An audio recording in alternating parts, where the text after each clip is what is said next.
آئینی ترمیم کا معاملہ مزید پریشان کن ہو گیا ہے کیونکہ کوئی اس ڈرافٹ کی ذمہ داری لینے کو تیار نہیں ہے جو حکومت یا اپوزیشن یا دیگر پارلیمان نے دیکھا ہے.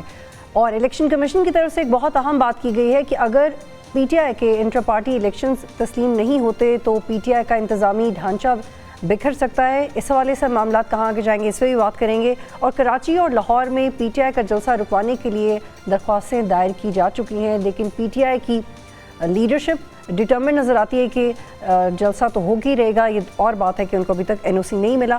اس حوالے سے تفصیل سے بات کرنے کے لیے مجھے جوائن کریں اسد خان صاحب، is a brilliant journalist. Saqib Bashir صاحب ہمیں جوائن کریں گے پروگرام میں، بہت اچھا لکھتے ہیں، بہت اچھا بولتے ہیں. زبیر علی خان صاحب to the point brilliant journalist. Iftikhar Firdous صاحب ہمیں جوائن کریں ڈومیسٹک پالیٹکس پہ اور ایف پاک کے پہ ان کو عبور حاصل ہے. بہت شکریہ آپ سب کا جوائن کرنے کے لیے.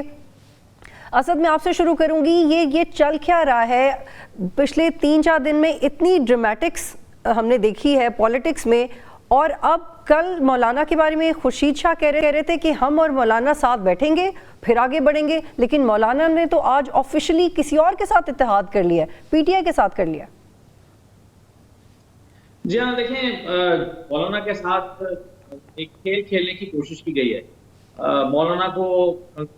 مولانا سے یہ ایکسپیکٹ کیا گیا کہ وہ بغیر کسی بھی جو ایشورنس ہے، یعنی بغیر مسودہ دکھائے، وہ چاہتے ہیں کہ مولانا فضل الرحمان کوئی شرط نہ رکھیں اور غیر مشروط حمایت کا اعلان کرتے ہیں.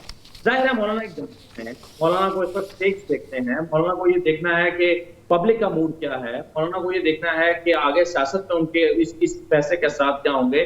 ان تمام چیزوں کو دیکھتے ہوئے مولانا فضل الرحمان کے لیے یہ سیاسی طور پر ممکن نہیں تھا کہ وہ غیر مشروط حمایت کا اعلان کرے. یعنی حکومت کیا چاہ رہی تھی، پارلیمان کو بٹھا کے رکھا ہوا تھا اور وہ سمجھ رہی تھی کہ بس مولانا کو کہہ دیا، ہم نے کہہ دیا یا کسی اور نے کہہ دیا یا کہلوا دیا گیا تو مولانا انکار کر نہیں سکتے. مولانا کی پوزیشن نہیں ہے. میرا خیال ہے یہ مس کیلکولیشن ہوئی حکومت سے. حکومت نے ایکسپیکٹ کیا کہ وہ مسودہ مانگے بغیر اور اس پر پوری چھان بین کیے بغیر، ارپریزی کیے بغیر، برین سٹارمنگ کیے بغیر مولانا فضل الرحمان حمایت کا اعلان کر دیں گے. یہ توقع کرنا ہی غلط تھا مولانا فضل الرحمان سے. مولانا نے کوئی حیران کن چیز نہیں کی، انہیں یہی کرنا چاہیے تھا، کسی بھی سیاسی جماعت کو یہی کرنا چاہیے کہ وہ کہیں کہ آپ ہمیں مسودہ دیں، ہماری قانونی ٹیم اس میں بیٹھے گی، ہم مشاورت کریں گے، اپنی تجاویز دیں گے، وہ کمیٹی میں جائیں گی، کمیٹی پر اس پر بات ہوگی.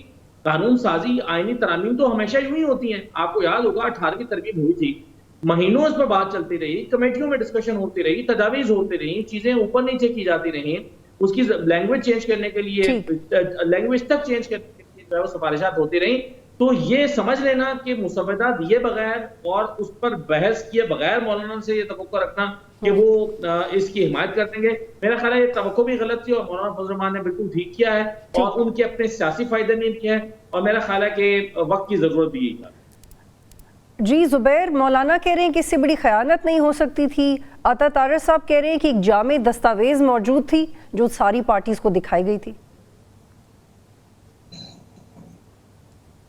تو دکھائی گئی تھی لیکن اب حکومت اس سے پیچھے ہٹ رہی ہے. اب آئینی ترمیم سے متعلق جو ہے وہ راؤنڈ 2 شروع ہوگا اور اس راؤنڈ 2 کے اندر جو ٹاسک دیا گیا تھا حکومتی ارکان کو وہ مکمل طور پر فیل ہونے کے بعد اب راؤنڈ 2 میں کچھ نئے کھلاڑی جو ہے وہ میدان میں اتارے جائیں گے.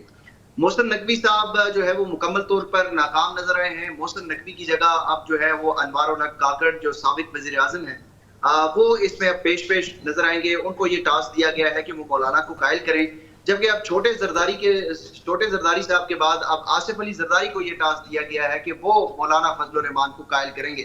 لیکن مولانا فضل الرحمان نے آج بنی گالہ سے بڑا ایک امپورٹنٹ میسج دیا ہے اور اب یہ آئینی ترمیم جو ہے یہ مولانا فضل الرحمان کی تجاویز نہیں ہوگی یا پاکستان تحریک انصاف کی تجاویز نہیں ہوگی. اب اگر کوئی آئینی ترمیم آئے گی تو وہ اپوزیشن کی مشترکہ آئینی ترمیم جو ہے اس کے ساتھ اگر حکومت تیار ہوگی تو ہی حکومت اس سے حکومت کے ساتھ آگے بڑھ کر بات کی جا سکتی ہے.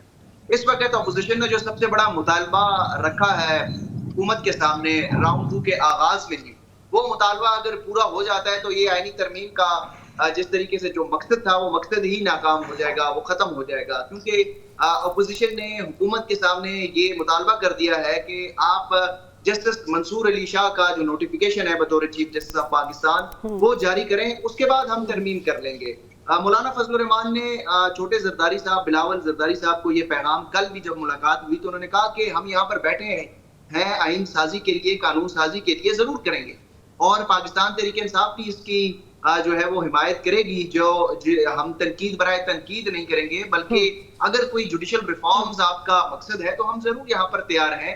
لیکن اس میں اتنی جلدی کس بات کی ہے؟ آپ 25 اکتوبر گزرنے دیں، اس کے بعد بھی باتیں ہو سکتی ہیں. جی بالکل Zubair, please I hold you here, یہ بہت اہم نقطہ ہے، please I hold you here. Iftikhar صاحب کو بھی شامل کرتے ہیں. افتخار صاحب، کیوں گورنمنٹ ریلکٹنٹ ہے؟ نوٹیفکیشن نکال دیں، کیونکہ عطا طارق صاحب نے کہا اور بلاول صاحب نے بھی کہا ہے کہ فی الحال وہی بنیں گے چیف جسٹس، اور یقینی طور پہ وہی بنیں گے چیف جسٹس. یہ دونوں مختلف انٹرویوز میں کہا گیا، تو پھر نوٹیفیکیشن نکالنے میں کیا ریلکٹنس ہے؟ جو اس سے پہلے کی چیف جسٹس تھے ان کا تو 2-3 ماہ پہلے نوٹیفیکیشن نکال دیا گیا تھا قاضی صاحب کا. کل بھی ہم نے اس میں بات کی کہ ایک جو شرط لاگو ہوئی ہے اس سارے پروسیس پر، وہ بہت کلیئر ہے کہ اس میں یہ بتایا گیا ہے مولانا صاحب کی طرف سے، بلکہ جوائنٹ اپوزیشن، اب تو ہم جوائنٹ اپوزیشن کی بات کر رہے ہیں، کہ جب تک قاضی فائز عیسیٰ صاحب ریٹائر نہیں ہو جاتے اور نئے چیف جسٹس کی تعیناتی کا نوٹیفیکیشن نہیں آ جاتا، تب تک یہ بات آگے نہیں پہنچتی. جہاں تک آج کی جو ہے معمول کی بات ہے ان ٹرمز آف کہ جو لوگ آج ملے ہیں مولانا صاحب سے، اس میں بھی کوئی کلیئرٹی جو ہے وہ سامنے نہیں آئی، بلکہ مولانا فضل الرحمان کو بہت کلیئر تھا. اور کل جو ہم نے اس کے اوپر جو ہے تفصیلاً گفتگو بھی، لیکن افتخار انہوں نے کہا ہے نا کہ مل کے کام کریں گے، تو وہ آپ کی نزدیک کلیئرٹی نہیں، انہوں نے تو فلور آف دا ہاؤس پہ بھی یہ بات کی تھی کہ شاید کہ فارم 45 ہے کہ 46 ہے، ترامیم آپ نے ان لوگوں سے ہی کرانی ہے جو فلور پر ہیں. تب ان کی یہ انٹرپریٹیشن مانی گئی کہ مولانا صاحب جو ہے یہ مان جائیں گے، لیکن ان کا یہ ریمارک جو ہے وہ تنزیہ تھا، کیونکہ وہ ایک بہت کلیئر تھے پہلے سے ہی کہ جب تک کلیئرٹی اس میں نہ ہو اور اس میں ٹرانسپیرنسی نہ ہو، کیونکہ مولانا صاحب کے جو پرسنل سٹیکس اس میں انوالوڈ ہیں، اگر تو وہ اس بات کو جو ہے وہ مان لیتے ہیں اور آئینی ترامیم کی طرف جو ہے یا پی ایم ایل این کی گورنمنٹ یا کولیشن گورنمنٹ کی طرف راغب ہو جاتے ہیں، یہ ان کی لیے پرسنل کنسٹیٹوئنسی کی جو پالیٹکس ہے اس کے لیے موت ہے. ان کی پاپولیرٹی کا گراف آلریڈی گر چکا تھا. اس پرٹیکولر ڈیسیجن نے ان کو مین سٹریم پالیٹکس میں دوبارہ جو ہے وہ زندہ کیا ہے. اب ان کی طرف سے جو بیان سامنے آیا ہے کہ یہ قوم کے ساتھ خیانت ہے، اگر وہ اس ریورٹ کرتے ہیں یا کوئی جو ہے وہ لچک کا مظاہرہ دکھاتے ہیں، میرے خیال میں ان کو اپنی پالیٹکس ہے اس میں کوئی پذیرائی نہیں ملے گی. ٹھیک ہے. اچھا اسد، یہ بتائیے گا کہ مولانا فضل الرحمان اس گورنمنٹ کے پرویز الہی ثابت ہوں گے؟ آپ کو یاد ہے وہ وائرل انٹرویوز، ایک دن پہلے عدم اعتماد سے پہلے کچھ اور کہا، the very next day interviews میں کچھ اور کہہ دیا، بندے پورے کرنے پہ لگا دیا پرویز الہی کو. تو مجھے تو فلیش بیکس ہو رہے ہیں کہ مولانا اس گورنمنٹ کے پرویز الہی ثابت ہو رہا ہے and nobody knows what he's going to do.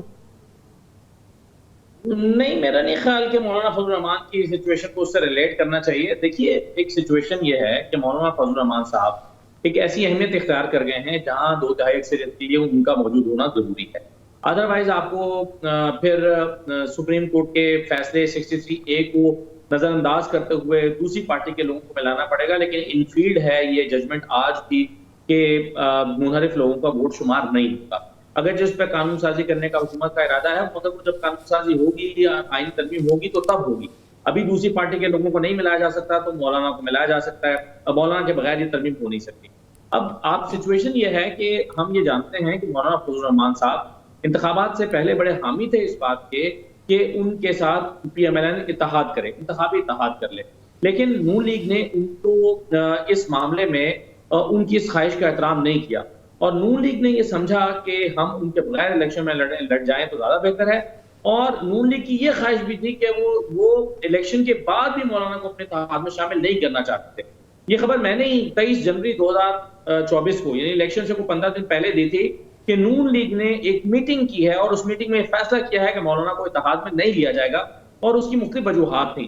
اور یہ پی ایم ایل این نے باقاعدہ طے کیا تھا کہ مولانا فضل الرحمان جو ہے ان کو اتحاد میں شامل نہیں کیا جائے گا. اور پھر مولانا فضل الرحمان جب خود ملنے کے لیے نواز شریف سے گئے تھے الیکشن سے پہلے اور انہوں نے صدر بننے کی خواہش کا اظہار کیا تھا، تو نواز شریف صاحب نے اس پر بڑا کولڈ شولڈر دیا تھا اور کہا تھا کہ جی یہ تو بات کی باتیں ہیں مولانا صاحب، یہ تو الیکشن ہو جائے گا تو بات کی باتیں.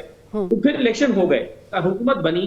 حکومت کے پاس ایک آپشن تھا کہ مولانا کو باوجود اس کے کہ نمبر پورا تھا سادہ اکثریت کے لیے، مولانا کو پھر بھی شامل کیا جا سکتا تھا، انہیں کچھ اکوموڈیٹ کیا جا سکتا تھا. لیکن نون لیگ نے اور اتحاد جماعت پیپلز پارٹی نے ایسا نہیں کیا.